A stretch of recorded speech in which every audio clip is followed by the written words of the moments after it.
أعوذ بالله من الشيطان الرجيم. بسم الله الرحمن الرحيم.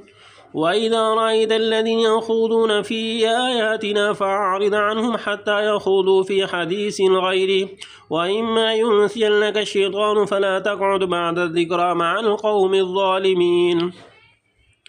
وما على الذين يتقون من حسابهم من شيء ولكن ذكرى لعلهم يتقون.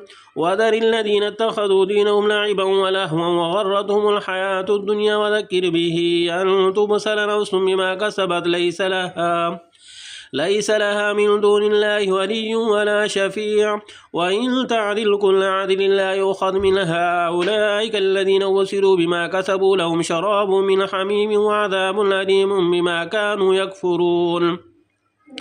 قل ندعو من دون الله ما لا ينفعنا ولا يضرنا ونرد على أعقابنا بعد إذ هدانا الله كالذي استهوته الشياطين في الأرض حيران له وأصحاب يدعونه إلى الهدى ائتنا.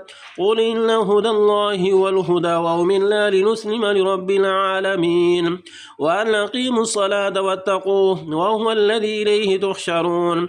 وهو الذي خلق السماوات والأرض بالحق ويوم يقول كن فيكون قوله الحق وله الملك يوم ينفخ في الصور عالم الغيب والشهادة وهو الحكيم الخبير.